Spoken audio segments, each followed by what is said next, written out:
여보세요. 아저씨, 도와주세요. 그 순간 이 남자는 알지 못했습니다. 이 전화 한 통이 8년 전 아내가 남기고 간 마지막 인연의 끝자락이라는 걸. 8년 동안 멈춰있던 전화가 왜 다시 울리게 된 걸까요? 오늘 이야기가 마음에 드신다면 구독과 좋아요로 함께 해주세요. 오늘도 어디선가 듣고 계실 여러분, 댓글로 인사 남겨주시면 반갑게 찾아뵙겠습니다. 그럼 이야기 시작하겠습니다. 8년이라는 시간이 흘러도 어떤 의식은 멈추지 않습니다. 밤 10시 거실 창가에 놓인 낡은 공기계의 화면이 희미하게 빛나고 있었어요. 먼지가 쌓인 충전기 위에서 그 폰은 8년째 같은 자리를 지키고 있었죠. 화면 보호기도 없이 배경화면에는 웃고 있는 여자의 얼굴이 그대로 남아 있었습니다.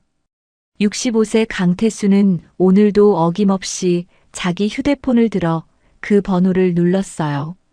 신호음이 5번 울리면 끊습니다. 아무도 받지 않는다는 걸 알면서도 8년째 같은 번호로 전화를 걸었죠. 그 번호는 원래 아내가 쓰던 번호였습니다. 8년 전 아내는 그 건물에 사는 친구를 만나러 갔다가 화재에 휘말렸어요. 대피하던 중 연기 속에 쓰러진 윤희의 품에서 갓난아기를 받아 안고 계단을 뛰어내려왔죠. 윤희는 뒤이어 출동한 구조대에 의해 구조됐고 가까스로 목숨을 건졌습니다. 아이는 살았지만 아내는 연기 흡입으로 병원에서 눈을 감았습니다. 장례를 치르고 유품을 정리하고 세상 모든 절차가 끝난 뒤에도 태수가 끝내 하지 못한 일이 하나 있었습니다. 아내의 휴대폰 번호를 해지하는 것. 해지하면 정말 끝이잖아요. 그래서 자기 명의로 승계했습니다. 매달 요금을 내면서 아무도 쓰지 않는 번호를 유지했죠. 그리고 매일 밤 10시 그 번호로 전화를 겁니다.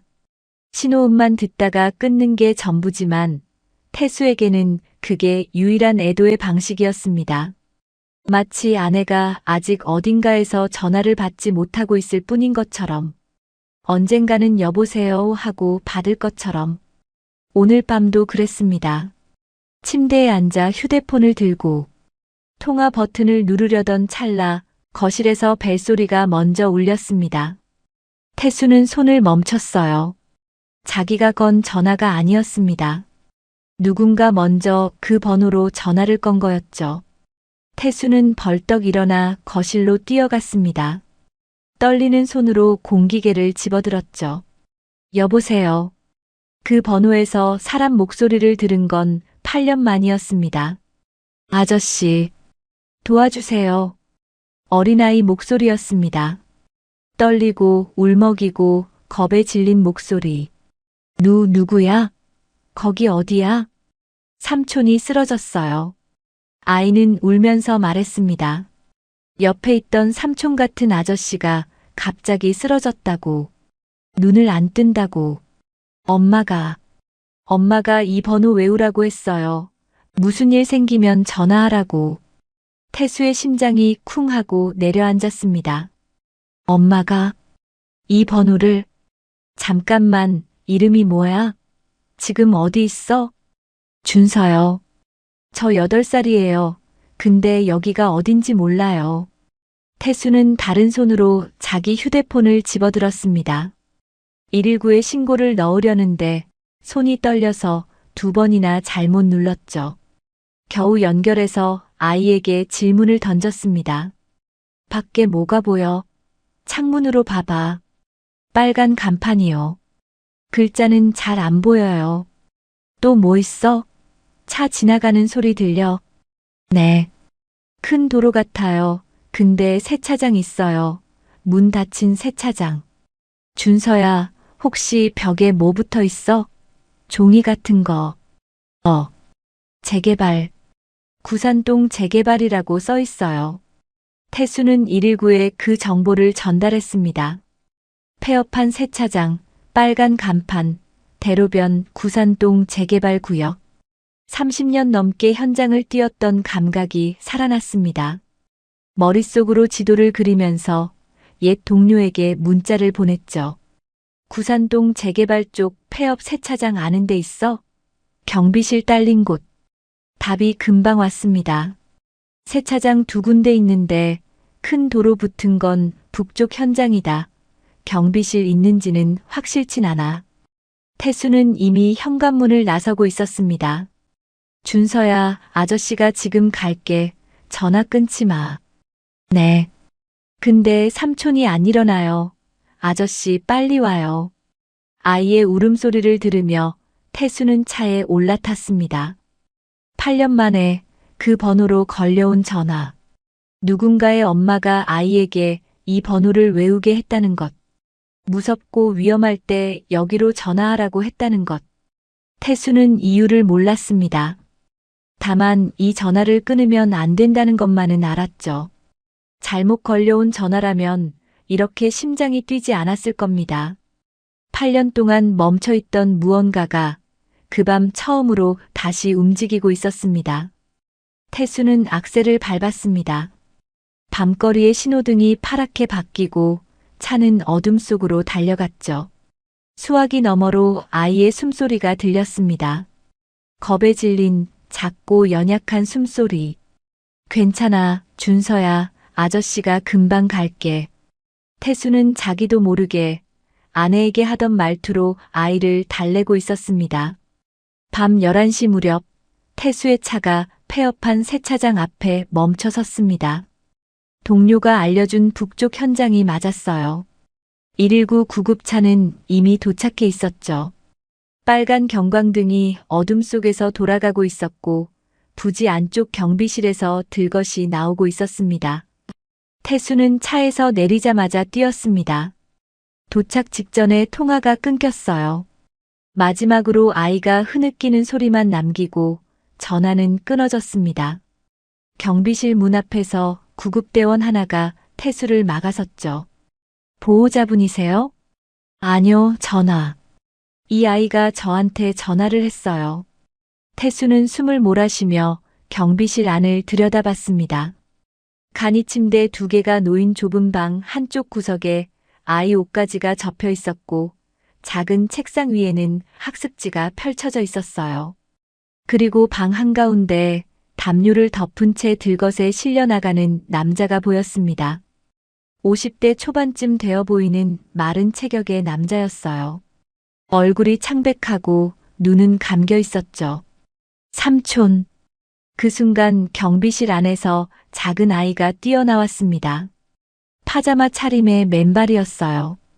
구급대원이 아이를 붙잡았지만 아이는 들것을 향해 손을 뻗으며 울부짖었죠.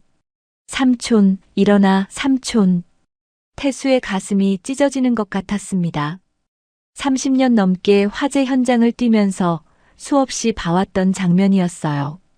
부모를 잃고 울부짖는 아이들, 가족을 찾아 헤매는 사람들. 그 장면들이 순간 겹쳐 보였습니다.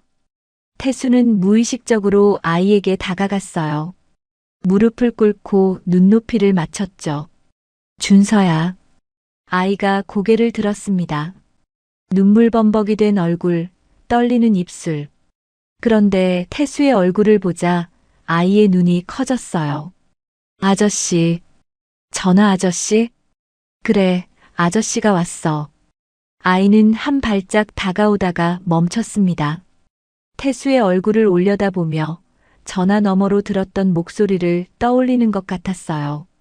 그리고 천천히 조심스럽게 다가오더니 태수의 품으로 무너졌습니다. 작은 몸이 벌벌 떨고 있었어요. 태수는 아이의 등을 토닥이며 중얼거렸죠. 잘했어, 준서야, 전화 잘했어. 구급대원들이 종기를 싣는 사이 경찰차도 현장에 들어왔습니다. 태수는 아이를 안은 채 경찰에게 상황을 설명했어요. 전화가 걸려왔고 아이가 위치를 알려줬고 119에 신고하면서 직접 찾아왔다고. 경찰은 경비실 안을 둘러보며 고개를 갸웃거렸습니다. 이 남자가 아이 보호자입니까? 그건 저도 모릅니다. 아이가 삼촌이라고 부르긴 했는데. 경찰은 경비실 안을 사진으로 찍기 시작했어요. 간이 침대 2개, 아이 옷가지, 학습지, 작은 냄비와 버너. 누가 봐도 이곳에서 생활한 흔적이 역력했죠. 아이를 이런 데서 키웠다고요? 경찰의 목소리에 의심이 섞여 있었습니다. 태수는 그제야 상황이 심상치 않다는 걸 깨달았어요. 아이를 데리고 폐업한 세차장 경비실에서 숨어 지내는 남자. 어떻게 봐도 정상적인 그림이 아니었죠. 일단 아이는 보호시설로. 잠깐만요. 태수가 말을 끊었습니다. 이 아이가 저한테 전화를 건 건 우연이 아닙니다. 아이 엄마가 이 번호를 외우게 했다고 했어요. 경찰이 태수를 바라봤습니다. 아이 엄마요? 엄마가 누군데요? 태수는 대답하지 못했어요. 그도 몰랐으니까요. 다만 이 번호가 어떻게 그 아이에게 닿았는지, 왜 하필 위험한 순간 이 번호를 떠올렸는지, 그게 단순한 우연은 아니라는 느낌만은 분명했습니다. 준서가 태수 곁에서 떨어지지 않으려 하자 경찰도 아동보호 전문기관 인계 전까지 태수가 옆에 있어주는 걸 허락했어요. 병원 측도 아이가 안정을 찾을 때까지는 그게 낫다고 봤습니다. 새벽이 밝아올 무렵 경찰을 통해 박종길의 상태를 전해들었어요. 과로와 영양실조로 인한 실신, 생명에는 지장이 없지만 당분간 입원이 필요하다고 했습니다. 그리고 그날 오후 병원에 한 남자가 나타났습니다. 40대 초반 단정한 정장 차림에 부드러운 인상. 그는 병원 로비에서 경찰과 이야기를 나누고 있었어요. 태수는 아이와 함께 복도 의자에 앉아 있다가 그 남자를 봤습니다. 남자가 이쪽으로 걸어왔어요. 혹시 강태수 선생님이신가요? 네, 그런데. 남자가 깊이 허리를 숙였습니다. 윤정호라고 합니다. 준서 외삼촌이에요. 지방 출장 중에 경찰 연락을 받고 급히 올라왔습니다. 그가 고개를 들었을 때 눈가가 붉어져 있었어요. 밤새 얼마나 무서웠을까. 선생님 아니었으면 큰일 날 뻔했습니다. 정말 감사합니다. 정호는 주머니에서 명함을 꺼내 공손하게 건넸어요. 건설회사 대표이사라고 적혀 있었죠. 병원비는 제가 다 부담하겠습니다. 박종길 씨 치료비도요. 태수는 고개를 끄덕였습니다. 예의 바르고 걱정이 가득한 표정, 책임감 있는 태도. 어디 하나 흠잡을 데 없는 보호자였어요. 정호가 준서에게 다가가 무릎을 꿇었습니다. 준서야, 삼촌이 늦어서 미안해. 많이 무서웠지? 그런데 태수는 그 순간을 놓치지 않았습니다. 아이가 정호의 손을 잡는 순간 숨을 멈추듯 몸이 굳었어요. 웃지도 울지도 않았습니다. 그냥 인형처럼 가만히 있었죠. 정호는 아이의 머리를 쓰다듬으며 경찰에게 말했어요. 박종길 씨는 제 누나 친구였습니다. 누나가 세상을 떠난 뒤로 좀 정신적으로 불안정해지셨어요. 준서를 자기가 지켜야 한다는 망상에 빠지신 것 같습니다. 경찰이 고개를 끄덕였습니다. 그럼 아이를 데리고 숨어 지낸 건 10개월 전부터 연락이 끊겼었어요. 그때부터 찾고 있었습니다. 경찰이 태블릿을 확인하며 고개를 끄덕였습니다. 보호자 측 실종 신고 이력이 많네요. 정호의 설명은 논리적이고 차분했어요. 모든 게 맞아떨어지는 것처럼 보였죠. 태수는 아이를 바라봤습니다. 준서는 여전히 아무 말 없이 정호 옆에 서 있었어요. 손은 잡혀 있었지만 몸은 미세하게 반대쪽으로 기울어져 있었죠. 그 모습이 태수의 마음 한구석에 작은 가시처럼 박혔습니다. 경찰이 서류 확인을 마치고 말했어요. 법적 보호자 확인됐으니 일단 임시 인계 가능합니다. 다만 아동보호 전문기관 확인 전까지는 정식 절차가 남아 있습니다. 태수는 아이가 이렇게 쉽게 넘겨지는 게 못마땅했습니다. 하지만 법적 보호자라는 말 앞에 막을 방법이 없었어요. 정호가 일어서며 태수에게 다시 인사했어요. 선생님 정말 감사합니다. 연락처 남겨주시면 제가 따로 인사드리러 가겠습니다. 아, 네. 태수는 번호를 알려줬습니다. 정호는 환하게 웃으며 고개를 숙였죠. 준서가 선생님 덕분에 살았어요. 은인이십니다. 정호와 아이가 병원 복도를 걸어갔습니다. 정호는 아이의 손을 꼭 잡고 있었어요. 다정한 외삼촌의 모습 그 자체였죠. 그런데 태수는 떨칠 수 없었습니다.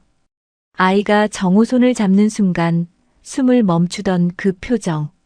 트라우마 때문일까요? 낯을 가리는 걸까요? 태수는 스스로에게 물었습니다. 하지만 대답은 나오지 않았어요. 복도 끝에서 아이가 한 번 뒤를 돌아봤습니다. 태수와 눈이 마주쳤죠. 아이의 눈에 무언가가 담겨 있었어요. 말로 표현할 수 없는 작고 희미한 무언가. 그리고 아이는 다시 고개를 돌렸습니다. 정호의 손에 이끌려 사라졌죠. 태수는 한참 동안 그 자리에 서 있었습니다. 정호와 아이가 사라진 뒤에도 태수는 병원을 떠나지 못했습니다.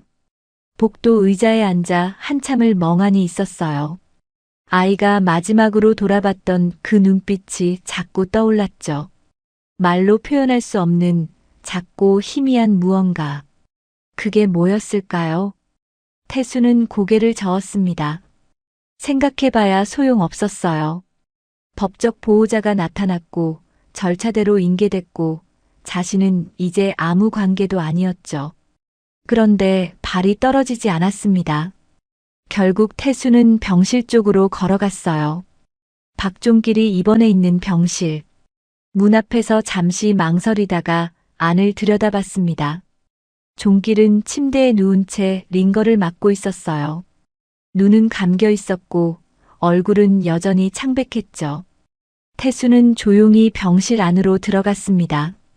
종길의 얼굴을 가만히 바라봤어요. 50대 초반, 마른 체격, 거칠어진 손. 지방 현장을 전전하며 몸이 망가진 사람의 손이었습니다. 이 남자가 정말 아이를 납치한 걸까요? 정호 말대로 망상에 빠진 위험한 사람일까요? 태수는 경비실에서 봤던 장면을 떠올렸어요. 간이 침대 2개, 깔끔하게 접힌 아이 옷까지, 펼쳐진 학습지.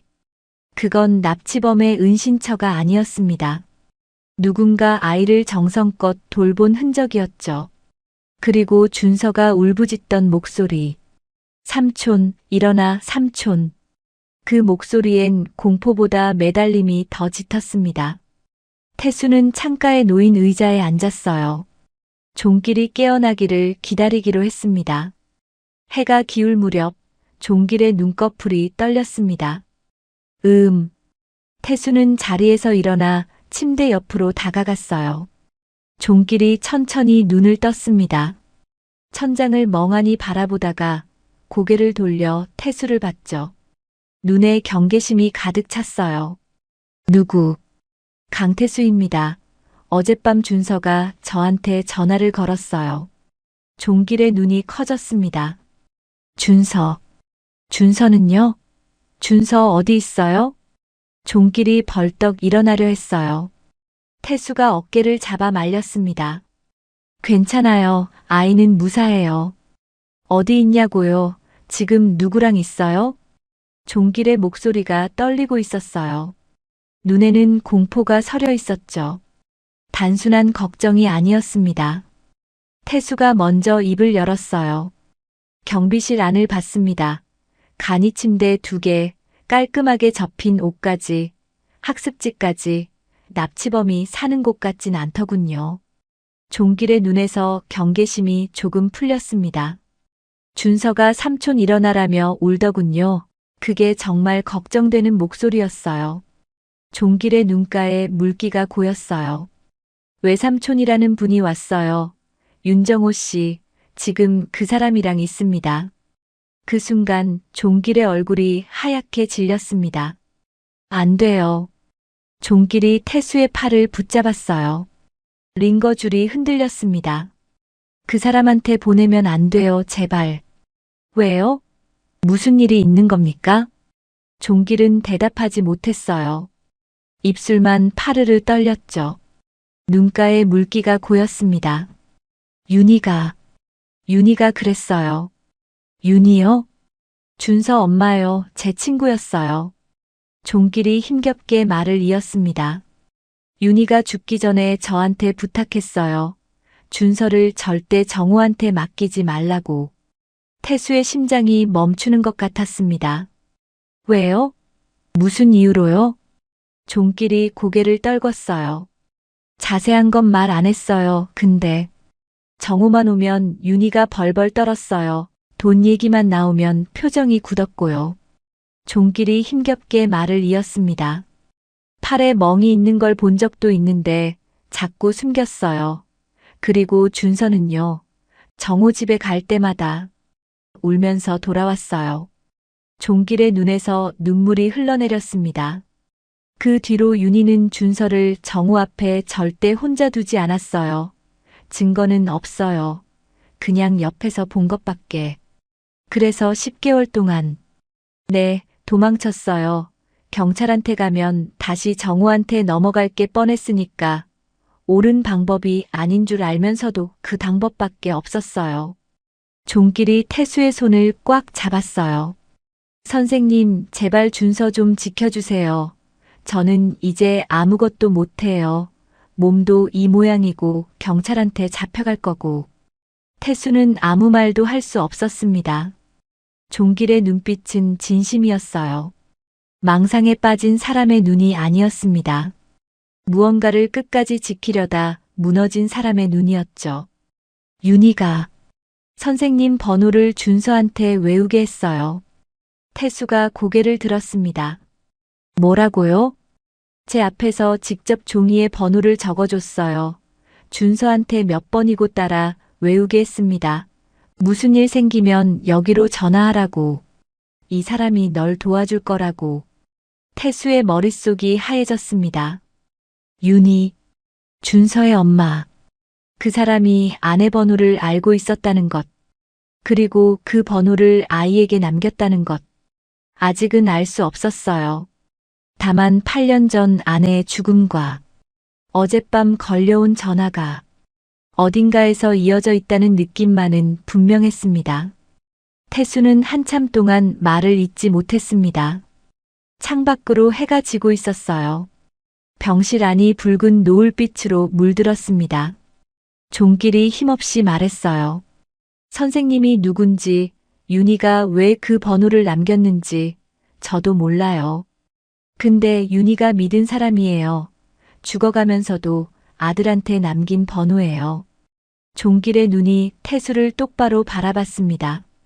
제발 준서 좀 지켜주세요. 태수는 대답하지 못했어요. 다만 고개를 한번 끄덕였습니다. 그게 무슨 의미인지 자신도 몰랐죠. 병실을 나서는 발걸음이 무거웠습니다. 복도 끝 창문으로 마지막 햇살이 스며들고 있었어요. 태수는 그 빛 속에 멈춰 섰습니다. 8년 전 아내의 죽음, 그리고 어젯밤 걸려온 전화. 그 사이를 잇는 실이 조금씩 보이기 시작했습니다.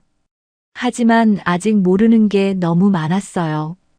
윤희는 왜 정우를 그토록 두려워했을까요? 정우는 정말 좋은 사람일까요? 아니면 태수는 주머니에서 공기계를 꺼냈습니다. 화면에는 여전히 아내의 얼굴이 있었어요. 한참을 바라보다가 다시 주머니에 넣었습니다. 이 전화를 받은 순간부터 이미 돌아갈 수 없다는 걸 알고 있었습니다. 여러분, 여기까지 들으셨는데 마음이 좀 무거우시죠? 숨겨진 진실이 조금씩 모습을 드러내고 있습니다. 과연 태수는 준서를 지킬 수 있을까요? 그럼 여러분, 다음 이야기도 계속 들어봐 주세요. 며칠이 지났습니다. 태수는 일상으로 돌아가려 했어요. 아침에 일어나고 밥을 먹고 산책을 하고 예전처럼 살려고 했죠.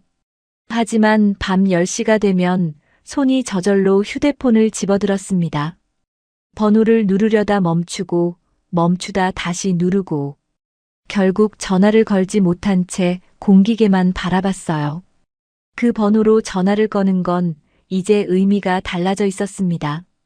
아내에게 거는 전화가 아니라 준서에게 닿으려는 전화처럼 느껴졌거든요.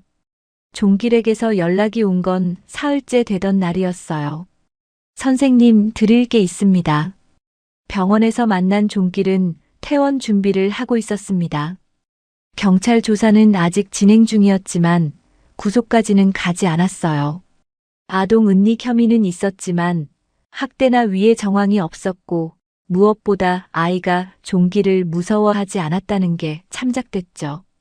종길이 낡은 종이 상자 하나를 내밀었습니다. 윤희 유품이에요. 죽기 전에 저한테 맡긴 겁니다. 언젠가 꼭 전해줘야 할 것 같아서 버리지 못했어요. 상자는 작았어요. 손바닥 2개 크기 정도. 테이프가 누렇게 변색되어 있었습니다. 왜 저한테? 선생님이 가지고 계셔야 할 것 같아서요. 태수는 상자를 받아들었습니다. 가벼웠어요. 하지만 그 안에 뭐가 들었는지 알 수 없어서 손이 떨렸습니다. 집에 돌아와 거실 테이블 위에 상자를 올려놓았어요. 한참을 바라보다가 천천히 테이프를 뜯었습니다.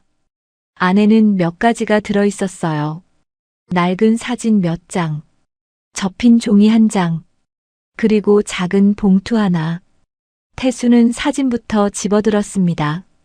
젊은 여자가 갓난아기를 안고 웃고 있었어요. 병원 침대 위, 출산 직후의 모습. 아기는 눈을 감고 있었고 여자는 지쳐 보였지만 행복해 보였습니다. 그 아기가 준서였겠죠. 그리고 이 여자가 윤희. 태수는 다음 종이를 집어들었습니다. 장례식 안내장이었어요. 누렇게 바랜 종이, 접힌 자국이 여러 번 남아 있었습니다. 고인의 이름이 적혀 있었어요. 태수는 그 이름을 알아봤습니다. 아내였어요. 손이 떨렸습니다. 안내장을 든 손이 흔들려서 한참 동안 제대로 볼 수가 없었어요. 윤희는 아내 장례식에 왔었습니다. 그리고 이 안내장을 8년 동안 간직했어요. 태수는 접힌 메모지를 펼쳤습니다. 손글씨가 적혀 있었습니다. 흔들리는 글씨, 힘이 빠진 필체. 준서야. 정말 위험하면 이 번호로 전화해. 엄마가 믿는 사람이야. 엄마 대신 널 살려준 사람이야. 이 사람은 널 버리지 않을 거야. 태수는 메모지를 내려놓지 못했습니다. 엄마 대신 널 살려준 사람. 윤희는 알고 있었어요. 아내가 자신을 대신해서 죽었다는 걸. 그 빚을 8년 동안 안고 살았다는 걸. 그리고 죽기 전 아들에게 그 사람의 번호를 남긴 거였습니다. 태수는 마지막 봉투를 열었어요. 안에는 2가지가 들어 있었습니다. 오래된 명함 한 장, 그리고 작은 쪽지. 명함에는 이렇게 적혀 있었어요. 강태수, 서울소방서 구조대. 8년 전 아내 장례식장에서 윤희에게 건넨 명함이었습니다. 그리고 쪽지에는 손글씨로 번호가 적혀 있었어요. 태수의 글씨였습니다. 혹시 아이에게 무슨 일 있으면 이 번호로 연락하세요. 그 번호가 아내가 쓰던 번호였어요. 장례식장에서 태수가 직접 적어준 거였습니다. 태수는 그제야 모든 게 이어졌습니다. 8년 전 화재 현장. 아내는 연기 속에서 쓰러진 윤희의 품에서 갓난아기를 받아 안았어요. 아이를 안고 계단을 뛰어내려갔고 아이는 살았지만 아내는 죽었습니다. 윤희는 살아남았어요. 하지만 자신 대신 죽은 사람이 있다는 걸 알았죠. 장례식장을 찾아왔고 태수에게 명함을 받았습니다. 그리고 8년 동안 그 번호를 간직했어요. 연락하지 못한 채 죄책감과 함께. 그러다 자신이 죽게 됐을 때 아들에게 그 번호를 남긴 거였습니다. 이 사람은 널 버리지 않을 거야. 태수의 눈에서 눈물이 흘러내렸습니다. 8년 동안 매일 밤 신호음만 듣던 그 번호. 아내에게 닿지 못해 허공에 울리던 그 신호음. 그게 8년 뒤 아이의 목소리로 돌아온 거였어요. 아내의 죽음이 그냥 비극이 아니었습니다. 누군가를 살렸고 그 사람이 다시 자기 아들을 태수에게 맡긴 거였어요. 태수는 출산 사진을 가슴에 안았습니다. 한참을 그렇게 앉아 있었어요. 거실 창으로 밤하늘이 보였습니다. 별은 없었지만 어딘가에서 빛이 스며드는 것 같았어요. 태수는 공기계를 집어들었습니다. 화면 속 아내의 얼굴을 바라봤어요. 그리고 처음으로 전화를 걸지 않았습니다. 대신 화면을 오래 바라보다가 조용히 말했죠. 알았어, 내가 할게. 다음 날 아침, 태수는 움직이기 시작했습니다. 30년 넘게 소방관으로 살면서 배운 게 하나 있었어요. 현장에서는 감정보다 행동이 먼저라는 것. 울고 싶어도 일단 뛰어야 하고, 무서워도 일단 들어가야 한다는 것. 지금도 마찬가지였습니다. 태수는 먼저 아동보호 전문기관에 연락했어요. 준서건으로 상담을 요청했죠. 관계가 어떻게 되시죠? 직접적인 관계는 없습니다. 다만 아이 상황이 걱정돼서요. 전화를 받은 상담사는 처음엔 조심스러워했어요. 신고도 아니고 보호자도 아닌 사람이 연락한 거니까요. 하지만 태수가 상황을 설명하자 목소리가 달라졌습니다. 경비실에서 발견된 아이. 10개월간 숨어 지낸 정황. 친모의 유언처럼 남긴 부탁.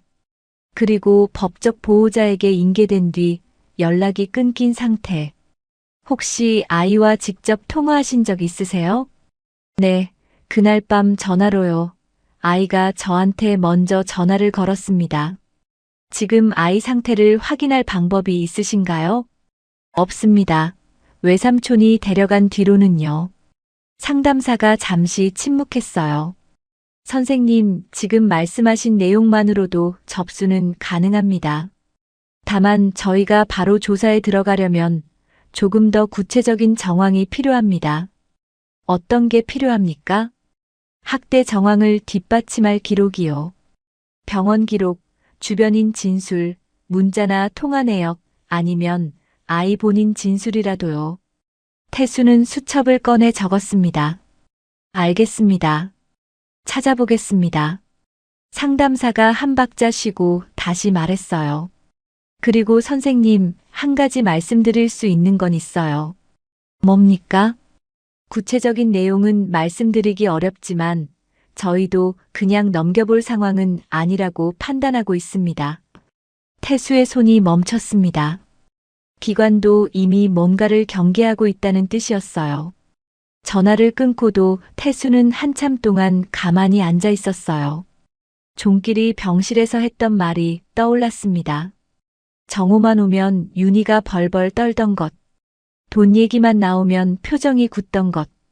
준서를 정호 앞에 절대 혼자 두지 않으려 했다는 것. 정호는 정말 준서를 걱정한 걸까요? 아니면 준서를 통해 챙길 게 있었던 걸까요? 그때 종길에게서 먼저 전화가 왔습니다. 선생님, 혹시 기관이 뭐라고 하던가요? 태수는 상담사와 나눈 이야기를 짧게 전했어요. 종길은 잠시 말이 없었습니다. 그리고 힘겹게 입을 열었죠. 제가 가진 건 없어요. 근데 윤희 직장 동료 한 명은 찾아보셔야 해요. 누구 말입니까? 김수진 씨요. 윤희가 아팠을 때도 병문 안 왔고 끝까지 연락하던 사람이에요. 어쩌면 저보다 아는 게 더 있을 겁니다. 종길이 알려준 식당으로 태수는 곧장 향했습니다. 수지는 작은 식당을 운영하고 있었어요. 예전에 윤희와 같은 회사에서 일했던 동료였죠. 윤희 얘기요? 수진의 얼굴이 어두워졌습니다. 그애 떠날 때 장례식도 못 갔어요. 정호 씨가 가족장으로 조용히 치른다고 해서. 정호 씨에 대해 아시는 게 있습니까? 수진이 한숨을 쉬었어요. 윤희가 한번 그랬어요. 동생한테 돈 빌려줬는데 안 갚는다고. 근데 그게 뺏긴 것 같다고. 뺏겼다고요? 화재 이후에 정호 씨가 병원비랑 보험 처리에 필요하다고 서류를 가져왔대요. 윤희가 그때 몸이 너무 안 좋았거든요. 어디에 찍으라고 짚어주는 데만 도장을 찍었는데 나중에 알고 보니 윤희 명의 대출 서류가 섞여 있었던 거예요. 수진의 눈에 물기가 고였습니다. 그때 제가 그랬어요. 경찰에 가라고. 근데 윤희가 그러더라고요. 수진이 잠시 말을 멈췄어요. 가족인데 어떻게 그래. 그리고 준서 아빠도 없는데 정호밖에 없어. 태수는 아무 말도 할 수 없었습니다. 가족이라서. 그래서 더 빠져나올 수 없었던 거였어요. 수진이 한참 망설이더니 서랍에서 뭔가를 꺼냈습니다. 오래된 휴대폰이었어요. 윤희가 죽기 전에 맡겨둔 거예요. 수진의 손이 떨렸습니다. 동생이 보면 안 된다고 했어요. 무슨 뜻인지는 안 물어봤어요. 그냥 무서웠거든요. 그래서 지금까지 가지고 계셨던 겁니까? 정호 씨한테 줄 수가 없었어요. 윤희가 그렇게 말했으니까. 수진이 휴대폰을 내밀었어요. 비밀번호는 준서 생일이에요. 예전에 직접 들었어요. 문자랑 통화 기록 남아있을 거예요. 태수는 휴대폰을 받아들었습니다. 손이 떨렸어요. 집에 돌아와 휴대폰을 켰습니다. 비밀번호를 눌렀어요. 화면이 열렸습니다. 문자함에 정호와의 대화가 남아있었어요. 누나 서류 좀 써줘. 사업 자금 필요해. 이번만 도와줘. 다음 달에 갚을게. 왜 전화 안 받아? 피하지 마. 준서 데리고 갈게. 내가 봐줄 테니까 걱정 마. 그리고 마지막 문자. 누나한테 무슨 일 생기면 준서는 결국 내가 맡게 돼. 법적으로도 내가 제일 가깝잖아. 태수의 손이 떨렸습니다. 마지막 문자의 날짜는 윤희가 죽기 한 달 전이었어요. 협박처럼 보이지 않는 말투였지만 그래서 더 서늘했습니다. 정호는 이미 알고 있었던 거예요. 윤희가 약해지고 있다는 것도. 그리고 그 뒤에 남을 아이와 권리가 자기 쪽으로 기울 수 있다는 것도. 태수는 문자 화면을 자기 휴대폰으로 하나씩 찍어두었어요. 그리고 곧바로 아동보호 전문기관 상담사에게 다시 전화했습니다. 찾았습니다. 문자 기록이요. 어떤 내용입니까? 태수가 천천히 읽어줬어요. 상담사는 잠시 말을 잇지 못했습니다. 선생님, 이건 중요한 정황 자료입니다. 바로 경찰과 공유하겠습니다. 준서는요? 아이는 어떻게 되는 겁니까? 긴급 분리 검토 사유는 충분합니다. 다만 아이 상태 확인이 먼저 필요하고요. 빠르면 내일 중 현장 확인이 들어갈 수 있어요. 전화를 끊고 태수는 한참 동안 창밖을 바라봤습니다. 해가 지고 있었어요. 하늘이 붉게 물들었습니다. 이제 거의 다 왔어요. 준서를 정호에게서 떼어놓는 일, 그리고 종길이 왜 그런 선택을 할 수밖에 없었는지 증명하는 일. 하지만 태수는 알고 있었습니다. 이게 끝이 아니라는 걸. 아이에게는 아직 상처가 남아 있었어요. 그 상처를 어떻게 돌봐야 할지 태수는 아직 몰랐습니다. 태수는 문자 화면이 잘 찍혔는지 다시 한번 확인했어요. 그리고 창가에 놓인 공기계를 한번 바라봤습니다. 한 가지는 분명했죠. 이 아이를 그냥 두고 볼 수는 없다는 것. 일주일이 지났습니다. 경찰에서 연락이 왔어요. 윤정호가 긴급 구속됐습니다. 재산 착취와 아동 학대 혐의였어요. 문자 기록과 금융 자료가 겹치면서 혐의가 구체화됐고 수사는 빠르게 진행됐죠. 아동보호 전문기관 상담사가 태수에게 전화했어요. 준서가 긴급 분리됐습니다. 지금 보호시설에 있어요. 아이 상태는요? 처음엔 아무 말도 안 했어요. 그런데 상담사가 잠시 말을 멈췄습니다. 전화 아저씨 어딨냐고 물었대요. 태수의 가슴이 뭉클해졌어요. 제가 가도 됩니까? 아이 안정에 도움이 될 것 같아요. 면회는 가능합니다. 시설 절차에 맞춰 진행하겠습니다. 보호시설은 서울 외곽에 있었어요. 작은 건물이었지만 마당에 그네가 있고 화분들이 놓여 있었습니다. 태수가 들어서자 복도 끝에서 작은 아이가 보였어요. 준서였습니다. 아이는 창밖을 보고 있었어요. 무릎을 모으고 앉아서 아무것도 하지 않은 채 태수가 천천히 다가갔습니다. 준서야. 아이가 고개를 돌렸어요. 그리고 태수를 보자 눈이 커졌습니다. 전하 아저씨. 아이가 자리에서 일어났어요.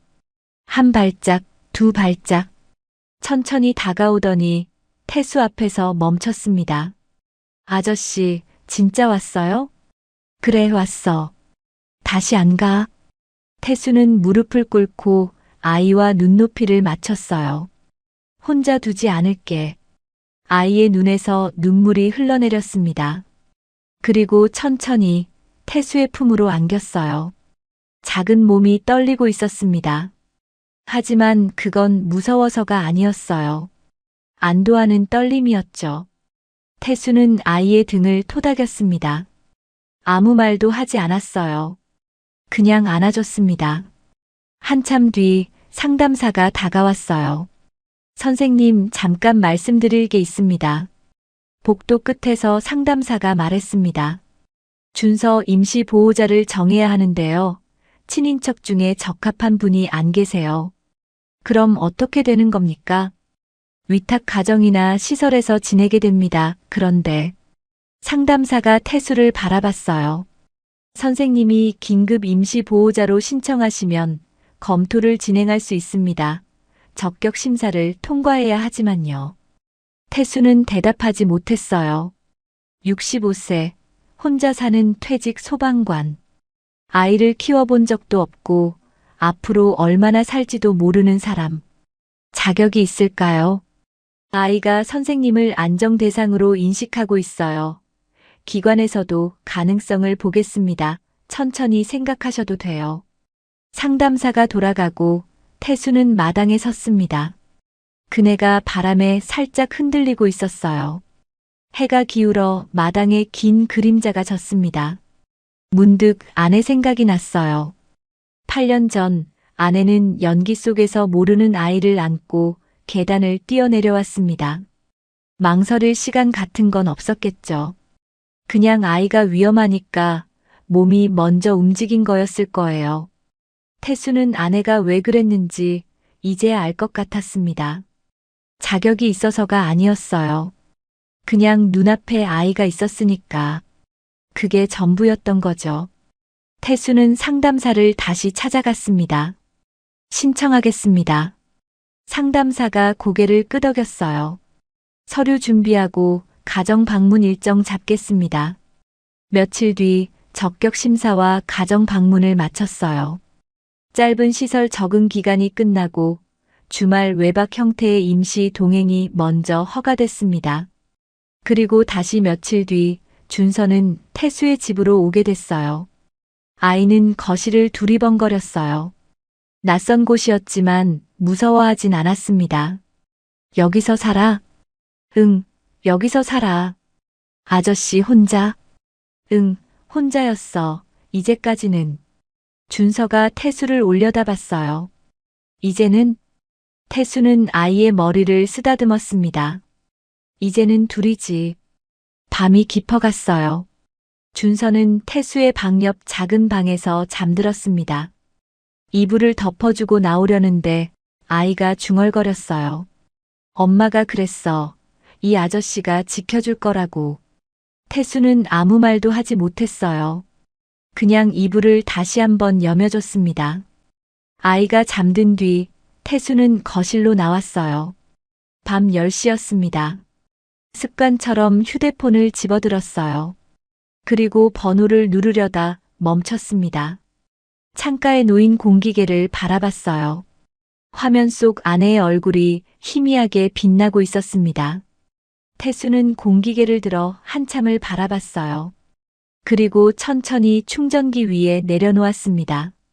태수는 조용히 준서의 방문 앞에 섰어요.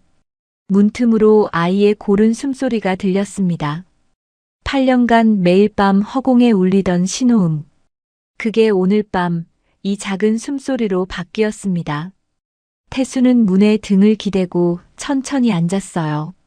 그리고 눈을 감았습니다. 아내의 얼굴이 떠올랐어요. 웃고 있었습니다. 여러분, 오늘 이야기 어떠셨어요? 8년 동안 매일 밤 신호음만 듣던 전화기에서 어느 날 아이 목소리가 들려왔습니다. 그리고 그 전화 한 통이 한 남자의 삶을 완전히 바꿔놓았죠. 어쩌면 우리가 잃어버렸다고 생각한 것들은 정말 사라진 게 아닐지도 몰라요. 다른 모습으로 다른 사람을 통해 언젠가 다시 우리에게 돌아오는 건지도요. 오늘 이야기를 들으시면서 떠오른 사람이 있으신가요? 오래 연락 못했던 분, 마음속에 담아두기만 했던 분. 오늘 한 통화 건네보시는 건 어떨까요? 오늘 이야기 끝까지 함께 해주셔서 감사합니다. 당신의 하루에 작은 여운이 남았기를 바랍니다. 우리는 또 단짝처럼 다음 이야기에서 만날게요. 지금까지 사연단짝이었습니다. 밥상이 뒤집어졌습니다. 국물이 튀고 밥알이 흩어진 마루 위, 무릎 꿇은 며느리는 고개를 숙인 채 흉터난 왼쪽 볼을 손으로 가리고 있었어요. 이런 상을 받으라고? 내가 걔야? 시어머니가 집어던진 숟가락이 며느리 앞에 떨어졌죠. 아들이 달려왔습니다. 어머니, 닥쳐, 이놈아.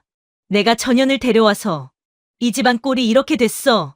마을 전체가 비웃던 못난이와 결혼한 아들, 그리고 그날부터 시작된 지옥 같은 시집살이.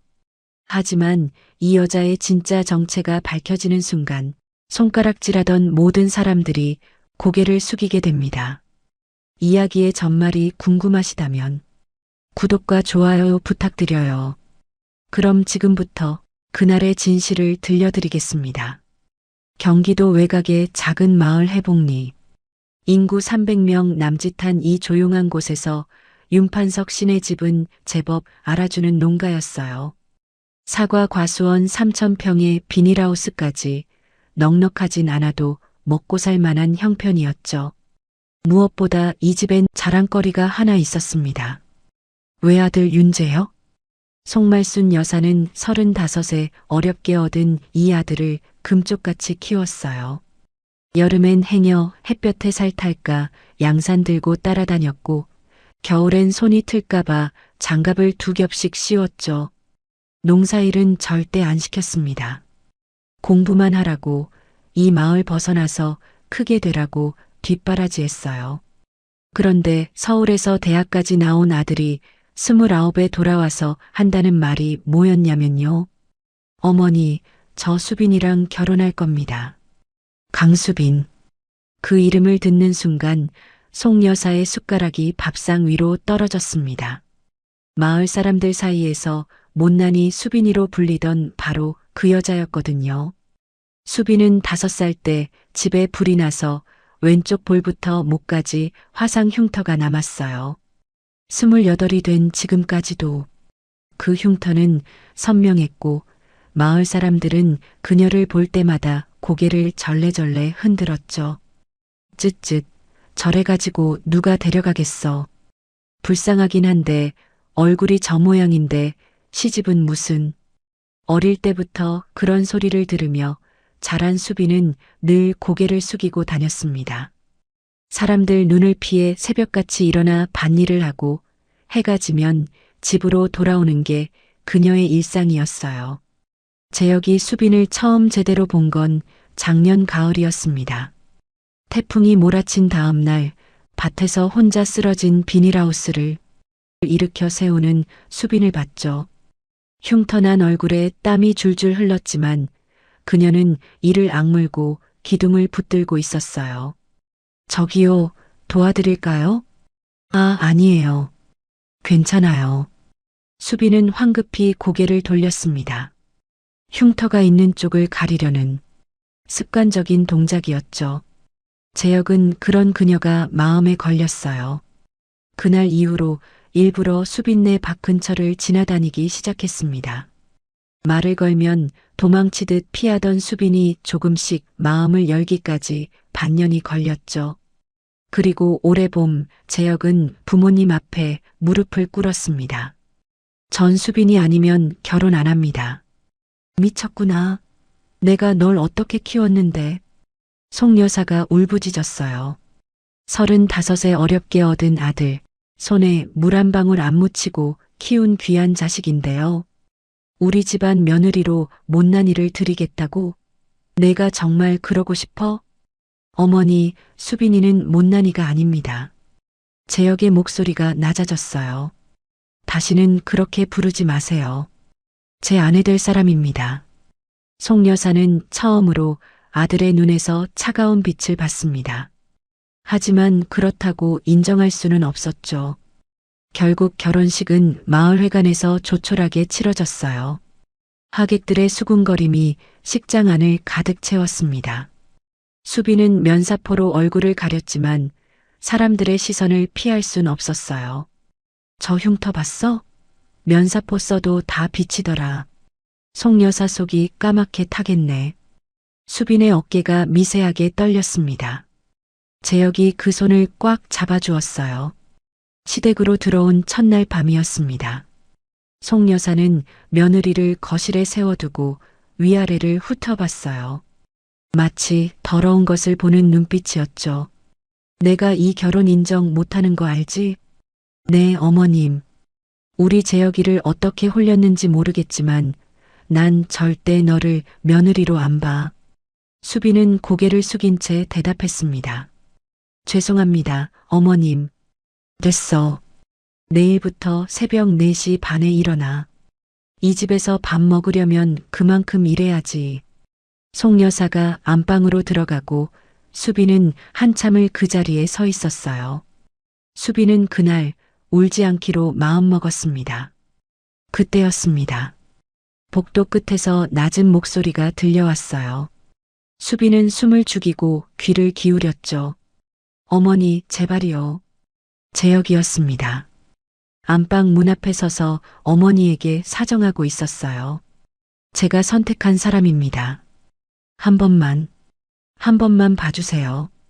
수빈이가 어떤 앤지 알면 어머니도 생각이 달라지실 거예요. 제발 기회를 주세요. 대답 없는 침묵이 흘렀습니다. 재혁의 한숨 소리가 복도에 퍼졌죠. 수빈은 조용히 몸을 돌렸어요. 남편이 자기 때문에 저렇게 애원하는 모습을 보는 게 가슴이 아팠습니다. 그날 밤 수빈은 짐 속에서 낡은 수첩 하나를 꺼냈어요. 부모님을 잃고 홀로 된 자신을 거두어준 외할머니. 외할머니 집안이 원래 궁중 수락관의 맥을 잇는 약선 요리 전문가였어요. 외할머니는 어린 수빈에게 수시로 특별한 요리법들을 가르쳐 주셨죠. 이건 아무한테나 알려주면 안 돼. 너만 알고 있어. 외할머니가 돌아가시기 전 남긴 이 낡은 요리 수첩. 그게 수빈이 가진 유일한 보물이었습니다. 수빈은 수첩을 가슴에 꼭 안았어요. 고개를 숙이고 있었지만 그녀의 눈은 더 이상 떨리지 않았습니다.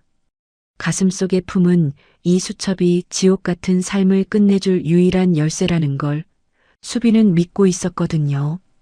그 수첩은 훗날 이 집안을 그리고 마을 사람들의 시선을 완전히 뒤집어 놓게 될 것이었습니다. 창밖으로 보름달이 떠오르고 있었습니다. 바로 그 시각 마을 어귀에 검은 승용차 한 대가 멈춰 섰어요. 차에서 내린 건 양복을 빳빳하게 차려입은 중년 남자였습니다. 그는 윤신의 집을 한참 바라보다가 전화기를 꺼내 들었죠. 찾았습니다, 회장님. 수빈의 비밀은 요리 수첩만이 아니었습니다. 그녀의 과거에는 그녀도 모르는 또 다른 비밀이 묻혀 있었어요. 다음 날 아침 마을 어귀 정자나무 아래에 아낙네들이 모여 있었어요. 그 중심에 송말순 여사가 앉아 있었습니다.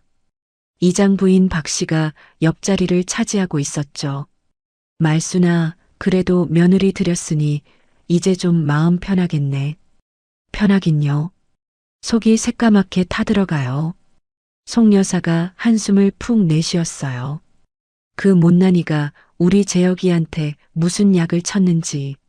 멀쩡한 애가 갑자기 저러니까요. 에이, 그래도 수빈이가 성실하다던데. 성실하면 뭐해요. 저 얼굴 갖고 어딜 나가겠어요. 창피해서 이웃집도 못 다니겠어. 옆에서 듣고 있던 김씨 아주머니가 혀를 찼습니다. 재혁이가 홀려도 단단히 홀렸네. 서울에서 대학까지 나온 애가 왜 하필. 그러게요. 마을에 멀쩡한 처녀가 얼마나 많은데. 얼굴만 봐도 복이 없어 보여. 저런 며느리 들이면 집안이 기운다니까. 아낙네들이 서로 눈빛을 주고받았습니다. 며느리 험담이 시작되면 온 마을에 퍼지는 건 시간 문제였죠. 그 시각 수빈은 비닐하우스에서 일하고 있었어요. 새벽 4시 반에 일어나 밥을 짓고 아침상을 차리고 설거지까지 마친 뒤였습니다. 손은 이미 텄고 허리는 끊어질 듯 아팠지만 쉴 틈이 없었어요. 수빈아. 등 뒤에서 익숙한 목소리가 들렸습니다. 같은 마을 동갑내기 친구 정미였죠. 정미야. 너 괜찮아? 시어머니가 마을 사람들한테 막. 정미가 말끝을 흐렸어요. 수빈은 고개를 저었습니다. 알아. 다 들려. 진짜 너무한다. 갓 시집온 며느리한테 어떻게 저래. 괜찮아. 익숙해질 거야. 수빈은 애써 웃어 보였지만 그 눈가에는 그늘이 짙게 드리워져 있었어요. 저녁이 되었습니다. 수빈이 정성껏 차린 밥상이 거실에 놓였어요. 된장찌개, 계란말이, 나물 3가지까지. 시어머니 입맛에 맞추려고 간도 여러 번 봤죠. 송 여사가 숟가락을 들었습니다. 한 숟갈 떠서 입에 넣더니 이내 인상을 구겼어요. 이게 밥이야? 죽이야? 어머님, 죄송해요. 다시. 됐어. 입맛 떨어져서 못 먹겠다. 송 여사가 숟가락을 탁 내려놓았습니다. 그리고 재혁을 쳐다봤죠. 야, 재혁아. 내가 데려온 여자가 해주는 밥이 이래. 내 눈엔 이게 괜찮아 보여? 재혁의 젓가락이 멈췄어요. 그는 밥상을 한번 둘러보았습니다. 정갈하게 차려진 반찬들, 김이 모락모락 오르는 찌개. 어디 하나 흠잡을 데가 없었죠. 어머니. 재혁이 천천히 입을 열었어요. 이 밥상이 어때서요? 저는 맛있게 먹고 있는데요.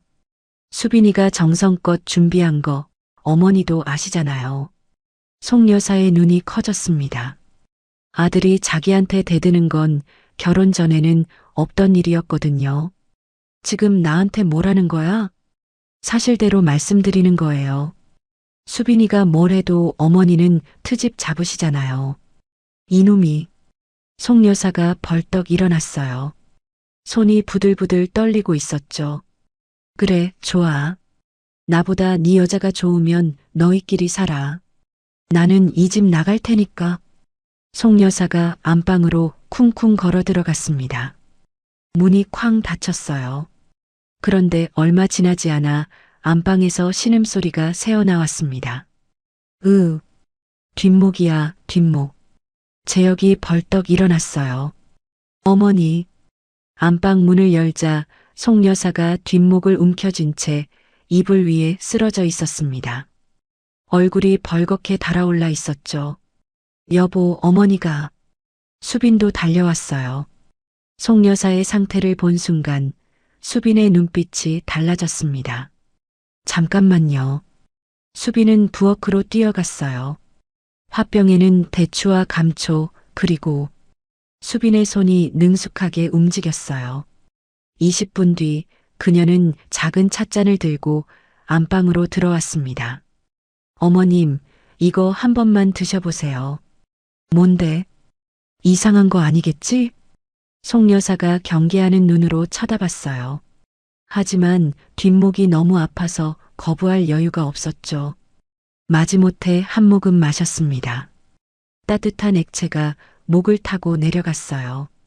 이상하게도 답답하던 가슴이 조금씩 풀리는 느낌이었죠.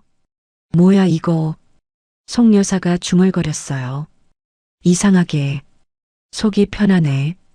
수빈은 대답 없이 조용히 물러났습니다. 송 여사는 그런 며느리를 이상한 눈으로 쳐다봤지만 이내 눈을 감았어요. 재혁이 수빈의 손을 잡았습니다. 미안해. 내가 힘든 거 알면서 모른 척했어. 수빈의 눈가가 붉어졌어요. 시집 온 뒤 처음으로 남편이 자기 편을 든 순간이었습니다. 하지만 그 순간도 잠시였어요. 안방에서 송 여사의 흐느끼는 소리가 새어나왔습니다.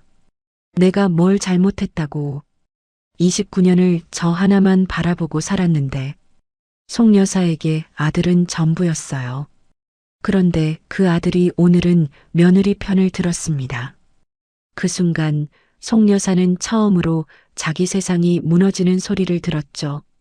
그날 밤이었습니다. 수빈은 잠들지 못하고 마루에 나와 앉아 있었어요. 달빛이 마당을 하얗게 비추고 있었죠. 그때 이상한 느낌이 들었습니다. 누군가 자신을 보고 있는 것 같은 느낌이었어요. 수빈이 고개를 돌렸습니다. 담장 너머 어둠 속에서 사람 그림자 하나가 스쳐 지나갔어요. 누구세요? 어둠 속에선 아무런 답도 돌아오지 않았습니다. 하지만 수빈은 본능적으로 알 수 있었습니다. 외할머니가 돌아가시기 전 남긴 때가 되면 너를 찾는 사람이 올 것이라던 그 수수께끼 같은 말이 드디어 현실이 되려 한다는 것을요. 다음 날 아침 마을에 소문이 돌기 시작했습니다. 고급 승용차가 마을 어귀에 서 있었대. 양복 입은 남자가 윤신의 집 앞을 서성였다더라. 송 여사는 하루 종일 가슴이 덜컥거렸어요. 체면이 무너지는 건 한순간이니까요. 저녁, 송 여사가 수빈을 불렀습니다. 그 차, 너랑 관계 있는 거야? 어머님, 저는 정말 몰라요.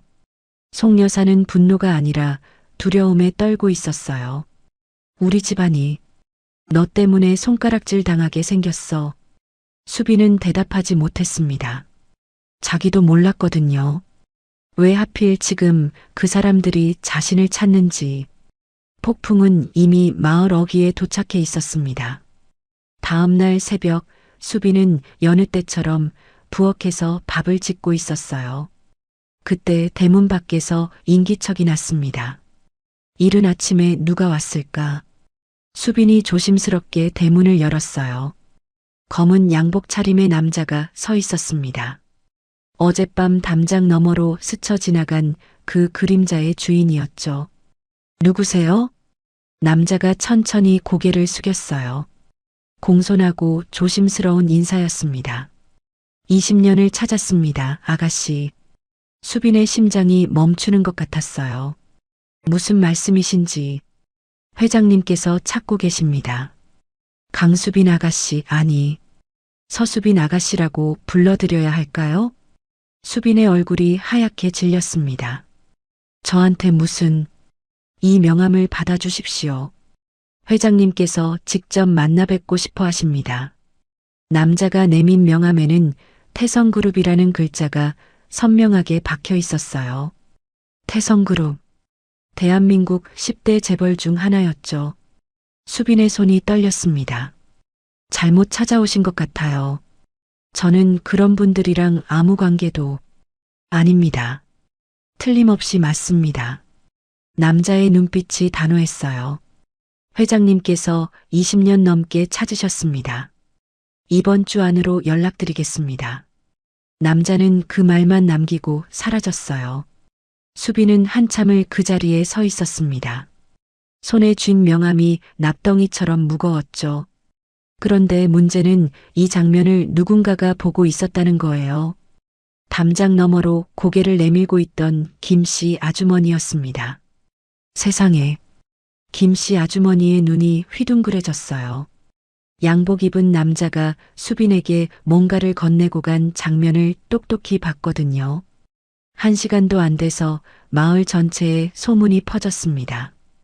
윤신의 며느리한테 빚쟁이가 왔대.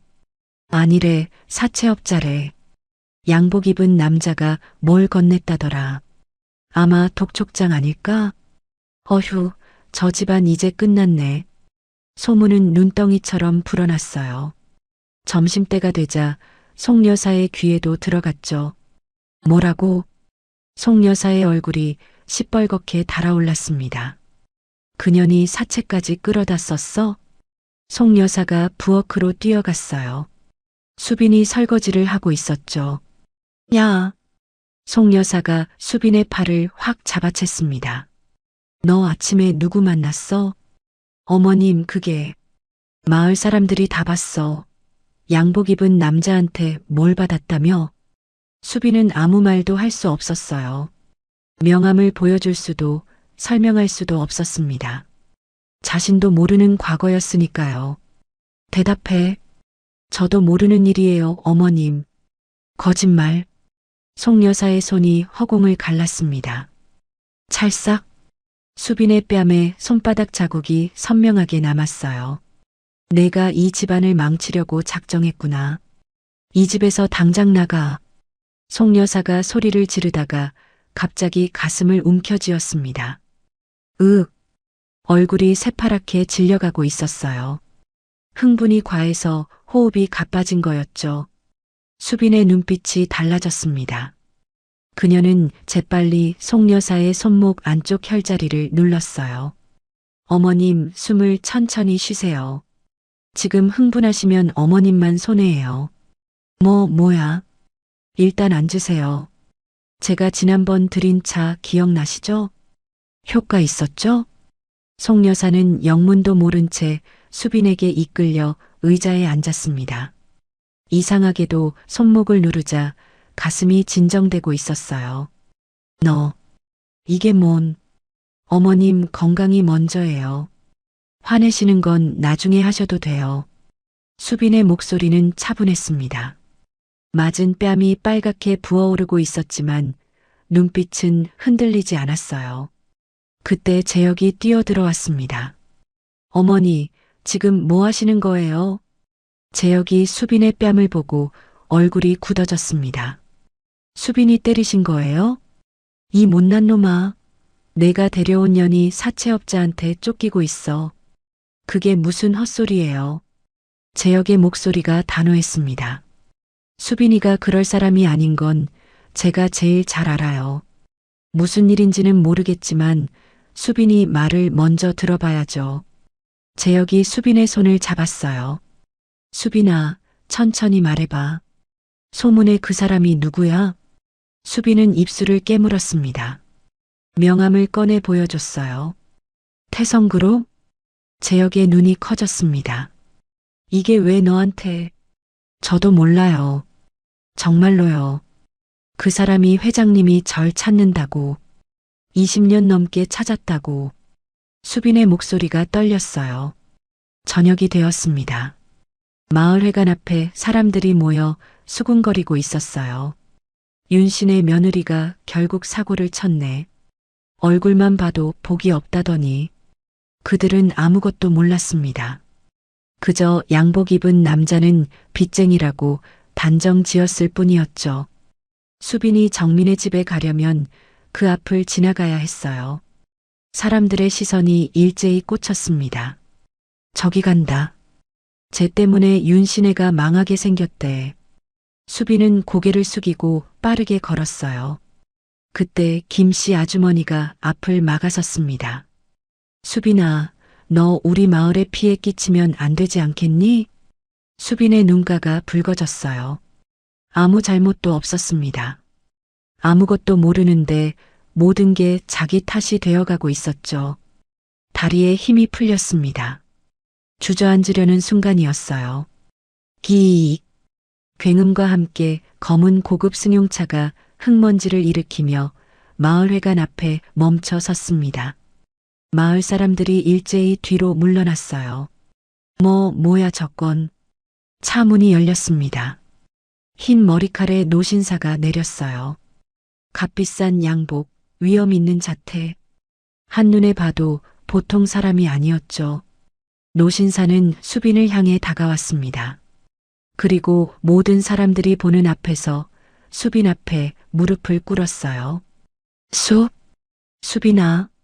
노신사의 눈가에 눈물이 맺혀 있었습니다. 드디어 찾았네. 마을 전체가 얼어붙었습니다. 방금까지 손가락질하던 사람들의 입이 벌어졌어요. 대체 이 여자가 누구길래? 여러분, 여기까지 듣고 계시니까 마음이 어떠세요?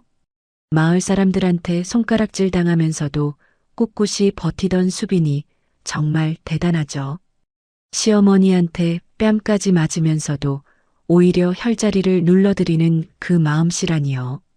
그런데 마지막에 나타난 그 노신사, 왜 이 마을까지 찾아온 걸까요? 그리고 수빈이는 이 순간 어떤 선택을 하게 될까요? 저도 정말 궁금해지네요. 그럼 여러분, 다음 이야기도 계속 들어봐 주세요. 마을회관 앞이 술렁였습니다. 방금 전까지 수빈을 손가락질하던 사람들이 얼어붙은 채 서 있었어요. 노신사가 수빈 앞에 무릎을 꿇고 있었거든요. 저 사람 누구야? 웅성거림이 커졌습니다. 수빈은 얼떨떨한 표정으로 노신사를 바라봤어요. 일어나세요. 무슨 일이신지 모르겠지만 23년을 찾았다. 노신사의 목소리가 떨렸어요. 너는 내 아들의 딸이야. 바로 내 손녀다. 세상이 멈춘 것 같았습니다. 네. 23년 전 불이 났던 그날, 너가 사라졌어. 그리고 그날 이후로 단 하루도 찾는 걸 멈춘 적이 없어. 수빈의 머릿속이 하얘졌어요. 5살 때 화재, 부모님을 잃었던 그날, 외할머니 손에 이끌려 도망치듯 떠났던 기억이 희미하게 스쳤습니다. 그럴 리가. 저는 재벌 집안이랑은 아무 상관도. 이 사진을 봐라. 노신사가 오래된 사진 한 장을 꺼냈습니다. 젊은 여인이 아기를 안고 있었어요. 그 옆에 지금보다 훨씬 젊은 노신사가 서 있었죠. 이 아기가 바로 너란다. 그리고 이 여인이 내 며느리, 너의 엄마란다. 수빈의 눈이 커졌습니다. 사진 속 여인의 얼굴이 자신과 닮아 있었어요. 그 순간 송 여사가 헐레벌떡 달려왔습니다. 뭐야, 무슨 일이야? 송 여사는 무릎 꿇은 노신사와 멍하니 서 있는 수빈을 번갈아 봤어요. 당신이 누군데 여기서 이러는 거야? 저는 태성그룹 회장 서정호입니다. 송 여사의 얼굴이 굳어졌습니다. 태성그룹? 이 아이는 제 손녀입니다. 23년 전에 잃어버린. 뭐라고요? 송 여사는 온몸이 부들부들 떨렸습니다. 방금 전 수빈의 뺨을 때린 자신의 손이 불덩이라도 닿은 듯 화끈거렸죠. 내가 재벌집 손녀를 때렸다고? 그 공포를 감추기 위해 송 여사는 더 크게 소리를 질렀습니다. 말도 안 돼. 이게 무슨 사기야? 사기가 아닙니다. DNA 검사로도 확인할 수 있습니다. 서 회장이 일어섰어요. 저는 손녀를 데려가려고 왔습니다. 그 말에 수빈이 고개를 들었어요. 데려간다뇨? 너는 태성그룹의 후계자야. 이런 곳에 있을 사람이 아니다. 서 회장의 눈빛이 단호했습니다. 이 아이는 더 이상 여기서 상처받을 이유가 없습니다. 서울로 가자. 수빈은 뒤로 한 발 물러섰어요. 잠깐만요. 저는 여기 시집 온 사람이에요. 남편도 있고. 그건 정리하면 된다. 서 회장의 비서가 앞으로 나섰어요. 위자료든 합의금이든 원하시는 대로 해드리겠습니다. 그 말을 들은 송 여사의 얼굴이 시뻘겋게 달아올랐습니다. 뭐? 위자료? 합의금? 송 여사가 수빈에게 다가왔어요. 그래서 내가 우리 집에 시집 온 거야? 처음부터 이걸 노린 거지? 아니에요, 어머님. 저는 정말 몰랐어요. 거짓말. 내가 재벌집 손녀인 걸 알면서 일부러 우리 같은 시골 농가에 숨어든 거잖아. 송 여사의 논리는 엉망이었지만 분노는 진짜였어요. 우리 재혁이를 이용한 거지? 숨어 지내려고. 그게 아니에요. 닥쳐. 송 여사가 소리쳤습니다. 넌 처음부터 우리 집안을 속인 거야. 이 사기꾼. 그 순간 서 회장의 눈빛이 얼음장처럼 차가워졌습니다. 사기꾼이라뇨. 낮지만 위험 있는 목소리였어요. 내 손녀의 얼굴에 난 저 손바닥 자국. 방금 당신이 한 짓입니까? 송 여사의 입이 딱 붙어버렸습니다. 마을 사람들도 일제히 숨을 죽였죠. 서 회장이 한 발짝 다가섰어요. 시골 농가 며느리였을 땐 마음대로 때려도 되고 재벌 손녀니까 갑자기 사기꾼입니까? 참 편리한 논리시네요. 송 여사의 얼굴이 사색이 됐습니다. 마을 사람들이 또다시 수군거리기 시작했어요. 아까와는 다른 이유로요. 그때 재혁이 달려왔어요. 수빈아. 재혁은 수빈의 손을 잡았습니다. 무슨 일이야? 다들 왜 이래? 수빈은 재혁을 바라봤어요. 눈물이 그렁그렁 맺혀 있었죠. 여보, 나도 몰랐어. 정말로. 서 회장이 재혁을 쳐다봤습니다. 당신이 이 아이 남편입니까? 네, 그렇습니다. 손녀를 데려가겠습니다. 방해하지 마십시오. 재혁은 잠시 멍해졌어요. 재벌 회장이라는 사람이 아내를 데려가겠다고 합니다. 아내는 그 집안의 손녀라고 하고요. 너무 갑작스러웠습니다. 하지만 재혁은 수빈을 자기 뒤로 숨겼어요. 아무리 회장님이라도 제 아내를 함부로 데려가실 순 없습니다. 서 회장의 눈썹이 꿈틀했습니다. 함부로라니. 내 손녀를 데려가는 게 왜 함부로입니까? 수빈이는 제 아내예요. DNA가 어떻든 수빈이가 원하지 않으면 안 됩니다. 재혁의 목소리는 떨렸지만 단호했어요. 수빈은 그런 남편의 등을 바라봤습니다. 가슴 한구석이 따뜻해졌죠. 하지만 송 여사가 끼어들었어요. 재혁아, 정신 차려. 전현이 널 속인 거라고. 어머니, 수빈이는 자기도 몰랐다고 했잖아요. 그걸 어떻게 믿어? 재벌집 손녀가 우연히 우리 집에 시집 왔다고? 재혁의 눈빛이 흔들렸습니다. 수빈아, 정말 몰랐던 거 맞지? 수빈은 대답하지 못했어요. 그 순간 언젠가 너를 찾는 사람이 올 것이라던 외할머니의 수수께끼 같은 말들이 머릿속을 스치고 지나갔습니다. 사실인지 아닌지 자신조차 확신할 수 없었기에 침묵은 길어질 뿐이었죠. 재혁의 손에서 힘이 조금씩 빠지는 게 느껴졌어요. 나도 생각할 시간이 필요해. 재혁은 더 이상 말을 잇지 못하고 고개를 떨궜습니다. 수빈은 그 자리에 서서 무너지는 것 같았습니다. 시어머니는 사기꾼이라 부르고 마을 사람들은 여전히 수군거리고 남편마저 고개를 떨궜어요. 재벌집 손녀라는 진실이 밝혀졌는데 왜 모든 게 더 무너지는 걸까요? 서 회장이 수빈에게 손을 내밀었습니다. 가자꾸나. 이런 곳에 내가 더 있을 필요 없다. 수빈은 눈물을 훔쳤어요. 그리고 천천히 고개를 들었습니다.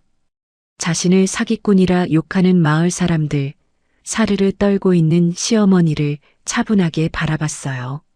수빈의 눈빛이 달라져 있었습니다. 어머님, 송 여사가 움찔했어요. 제가 정말 사기꾼인지 서울 가서 직접 확인해 보시겠어요? 수빈의 목소리는 떨리지 않았습니다. 숨어온 적 없어요. 이제는 제 이름으로 서겠습니다. 마을회관 앞이 조용해졌습니다. 방금 전까지 고개 숙이고 울기만 하던 며느리가 아니었어요. 수빈은 서 회장의 손을 잡았습니다. 차가 마을을 빠져나가기 시작했어요. 한참을 달리던 중 수빈의 머릿속에 외할머니의 수수께끼 같은 조각조각 흩어졌던 말들이 머릿속에서 하나로 맞춰졌어요. 수빈이 먼저 입을 열었습니다. 할아버님. 서 회장이 고개를 돌렸어요. 외할머니는 돌아가실 때까지 두려워하셨어요. 수빈의 목소리가 낮게 가라앉았습니다. 그날의 화재가 단순한 사고가 아니라고 하셨어요. 누군가 우리 가족을 해치려 했기에 제 목숨이라도 구하려면 죽은 사람처럼 숨어 지낼 수밖에 없었다고요. 서 회장의 얼굴이 굳어졌습니다. 그래서 23년이나 찾지 못한 거구나. 서 회장의 눈가가 붉어졌어요. 미안하다, 수빈아. 할아버지가 지켜주지 못해서. 할아버님 잘못이 아니에요. 서 회장이 수빈을 물끄러미 바라봤어요. 내 외할머니가 정말 큰 일을 하셨구나. 목숨을 걸고 너를 지켜내셨어. 창밖으로 수빈은 멀어져가는 해복리 마을을 바라봤어요. 이제 그곳은 숨어 지내던 곳이 아니었습니다. 다시 돌아와 당당히 서야 할 곳이었죠. 검은 승용차가 서울 한복판에 멈춰 섰습니다. 태성그룹 본사 빌딩이었어요. 유리로 된 거대한 건물이 하늘을 찌를 듯 솟아 있었죠. 수빈은 차에서 내리며 고개를 들었습니다. 여기가 내 집이다. 서 회장은 수빈을 데리고 전용 엘리베이터에 올랐습니다. 순식간에 도착한 곳은 본사 빌딩 최상층에 위치한 펜트하우스였어요. 통유리 너머로 서울 시내가 발 아래로 펼쳐졌죠. 일단 준비부터 하자. 오늘 저녁 이삿짐 만찬이 이 건물 연회장에서 있다. 거실 문이 열리자 대기하고 있던 스타일리스트들이 일제히 고개를 숙였습니다. 아가씨, 이쪽으로 앉으세요.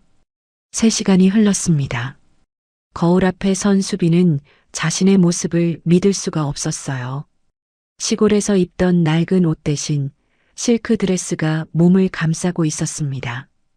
흩어져 있던 머리카락은 우아하게 올려져 있었고 얼굴의 화상 흉터는 전문 메이크업으로 자연스럽게 가려져 있었죠.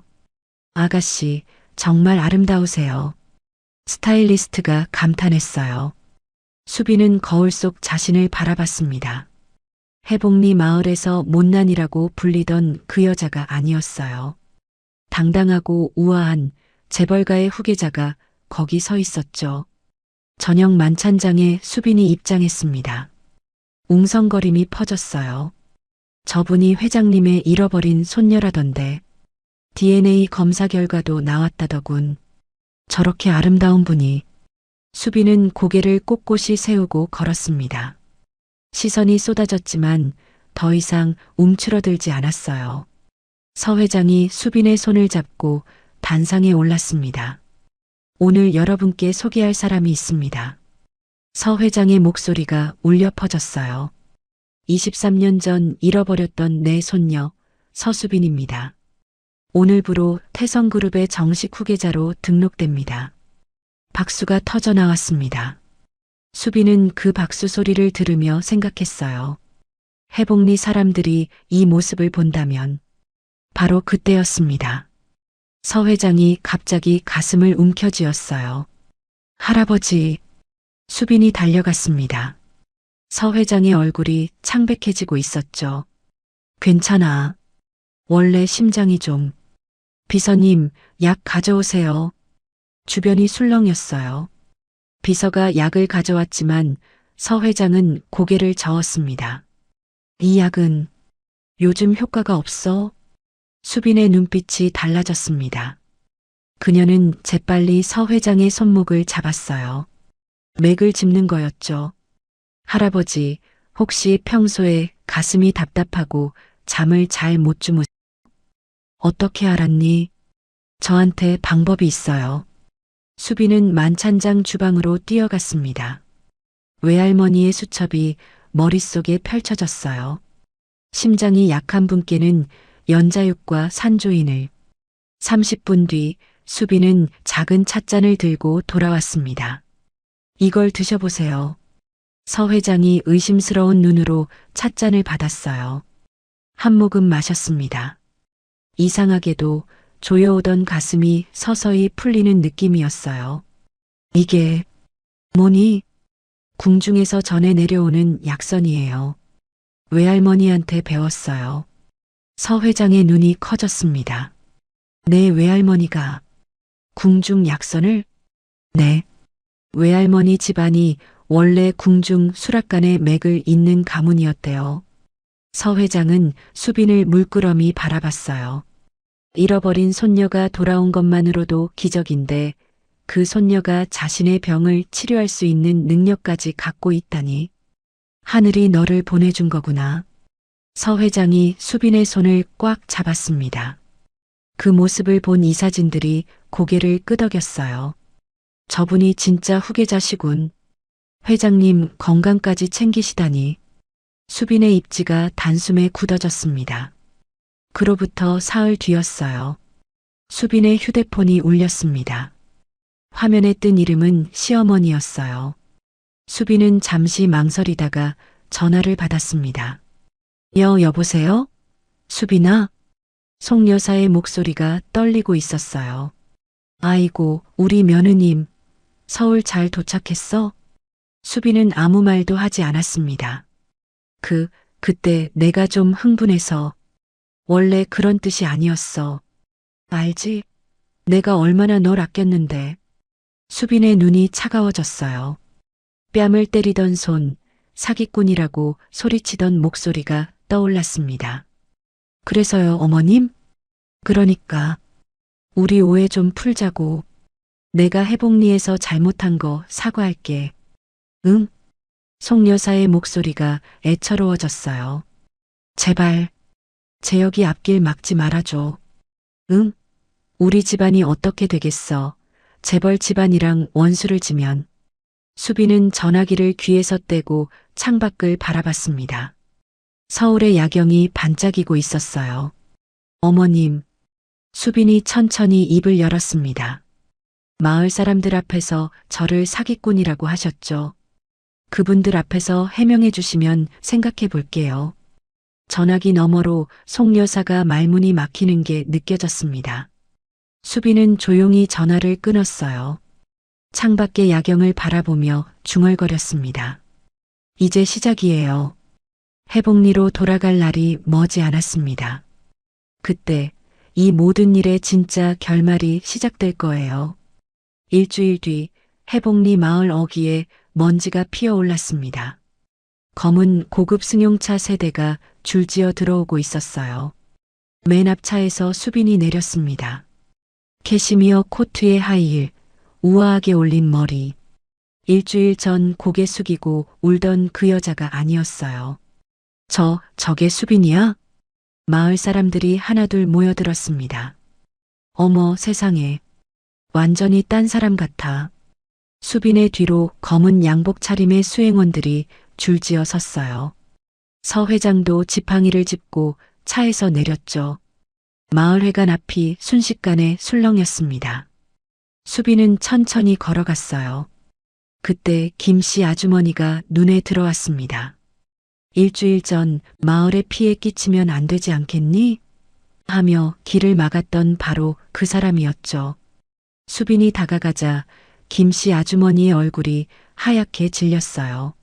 아, 아가씨. 그때는 제가 몰라서. 수빈은 아무 말 없이 지나쳤습니다. 김씨 아주머니가 황급히 길을 터줬어요. 고개도 제대로 들지 못한 채요. 마을 사람들이 양쪽으로 갈라졌습니다. 빚쟁이 취급하며 손가락질하던 사람들, 등 뒤에서 수군거리던 사람들이 이제는 눈도 못 마주쳤어요. 수빈은 윤신의 집 대문 앞에 멈춰 섰습니다. 대문이 열렸어요. 송 여사가 나왔습니다. 얼굴이 초췌했어요. 지난 일주일간 잠을 제대로 못 잔 게 분명했죠. 수빈아. 송 여사의 목소리가 떨렸습니다. 아이고, 우리 며느리. 이렇게 와주다니. 어서 들어와. 수빈은 움직이지 않았어요. 어머님. 차가운 목소리였습니다. 저번에 전화로 말씀드렸죠? 마을 사람들 앞에서 해명해 주시면 생각해 보겠다고요. 송 여사의 얼굴이 굳어졌어요. 그게 지금 마을 분들 다 나와 계시네요. 좋은 기회 아닌가요? 수빈이 뒤를 돌아봤습니다. 마을회관 앞에 거의 온 마을 사람들이 모여 있었어요. 무슨 일인가 구경하러 나온 거였죠. 송 여사의 입술이 바들바들 떨렸습니다. 수빈아, 그건 좀. 아니면. 수빈이 서 회장을 바라봤어요. 할아버지, 법적으로 진행해도 될까요? 폭행죄의 명예훼손까지면 어느 정도 나올까요? 서 회장이 고개를 끄덕였습니다. 비서실에서 검토해 봤는데 최소 2천만 원 이상의 합의금과 형사처벌이 가능하다더구나. 송 여사의 다리가 풀렸어요. 2천만 원? 물론 합의 없이 끝까지 간다면 더 커질 수도 있고. 송 여사가 털썩 무릎을 꿇었습니다. 수빈아, 잘못했어. 내가 잘못했어. 마을 사람들이 웅성거렸어요. 말순이가 무릎을 꿇었어? 평생 고개 한 번 안 숙이던 사람이. 송 여사가 두 손을 싹싹 비볐습니다. 내가 눈이 멀었어. 그동안 내가 얼마나 고생했는지, 얼마나 성실하게 했는지 알면서도 내 뺨까지 때렸어. 송 여사의 눈에서 눈물이 흘러내렸어요. 마을 사람들한테도 잘못된 말 퍼뜨렸어. 수빈이가 사기꾼이라고, 빚쟁이한테 쫓기고 있다고. 다 거짓말이었어. 마을 사람들의 얼굴이 달아올랐습니다. 자신들도 그 소문을 믿고 손가락질했으니까요. 그때 재혁이 뛰어나왔습니다. 수빈아. 재혁은 수빈 앞에 멈춰 섰어요. 눈가가 붉었습니다. 미안해. 정말 미안해. 내가 그때 내 손을 잡았어야 했어. 생각할 시간이 필요하다니 그게 무슨 남편이야. 재혁의 목소리가 갈라졌습니다. 다시 한 번만 기회를 줘. 이번엔 끝까지 내 편에 설게. 수빈은 재혁을 바라봤어요. 한때 세상에서 유일하게 자기 편이었던 사람. 그 손이 떨어졌을 때 세상이 무너지는 것 같았죠. 여보. 수빈이 천천히 입을 열었습니다. 그때 당신이 고개를 떨구었을 때 저는 이 집에서 완전히 혼자가 됐어요. 재혁의 얼굴이 창백해졌어요. 하지만 수빈의 눈빛이 부드러워졌습니다. 당신이 회장님 앞에서 저를 지키려 했던 것도 기억해요. DNA가 어떻든 상관없다고 제 아내라고 했잖아요. 재혁이 고개를 들었습니다. 그 말이 저한테 마지막 희망이었어요. 그래서 아직 결정을 못 내린 거예요. 수빈이 재혁에게 한 발짝 다가갔어요. 당신에게 시간을 줄게요. 저도 시간이 필요하니까. 재혁의 눈에서 눈물이 흘러내렸습니다. 수빈은 마지막으로 마을 사람들을 둘러봤어요. 저는 이 마을에서 못난이 수빈으로 불렸어요. 얼굴 때문에, 집안 때문에 손가락질 받았죠. 마을 사람들이 고개를 숙였습니다. 하지만 저는 복수하러 온 게 아니에요. 수빈의 목소리가 단단했어요. 그냥 제 이름을 되찾으러 왔을 뿐이에요. 더 이상 숨지 않고 당당하게 살려고요. 서 회장이 수빈의 어깨에 손을 얹었습니다. 이제 가자꾸나. 내 자리로. 수빈은 고개를 끄덕였어요. 검은 승용차 문이 열렸습니다. 수빈이 차에 오르기 전 뒤를 돌아봤어요. 시어머니는 여전히 무릎을 꿇고 있었고 재혁은 눈물을 훔치고 있었습니다. 마을 사람들은 아무도 고개를 들지 못했어요. 수빈은 작게 미소 지었습니다. 더 이상 이 마을의 못난이 며느리가 아니었어요. 태성그룹의 후계자 서수빈. 그녀의 새로운 이야기가 이제 막 시작되고 있었습니다. 여러분, 수빈의 화려한 역전극 어떻게 보셨나요? 무릎 꿇은 시어머니와 고개 숙인 마을 사람들. 정말 가슴이 다 시원해지는 결말이었습니다. 하지만 가장 멋졌던 건 그들 위해서 군림하는 게 아니라 당당하게 내 이름으로 살겠다고 선포한 수빈의 모습이었죠. 수빈의 새로운 인생을 우리 모두 응원해 주세요. 우리 삶에서도 비슷한 순간이 있잖아요.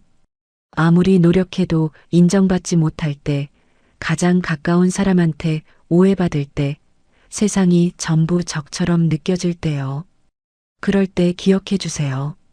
진짜 내 가치는 남들의 평가가 아니라 내가 어떤 사람인지에서 나온다는 거요. 수빈이처럼 끝까지 자기 자신을 지키면 언젠가는 반드시 빛나는 날이 옵니다. 늦을 수는 있어도 안 오는 법은 없더라고요. 힘든 하루를 보내고 계신 분이 있다면 수빈이처럼 조금만 더 버텨보시길 바랍니다. 당신의 진짜 이름을 되찾는 날이 분명히 올 거예요. 그런데 여러분, 한 가지 여쭤볼게요. 만약 여러분이 수빈이라면 끝까지 흔들렸던 남편 재혁을 다시 받아주실 건가요? 1. 받아준다. 그래도 내 편이 되어주려 했으니까. 2. 절대 안 된다. 한번 놓은 손은 끝이다. 여러분의 선택을 댓글로 남겨주세요. 이야기가 마음에 남으셨다면 구독과 좋아요 부탁드려요. 오늘도 끝까지 들어주셔서 진심으로 감사드립니다.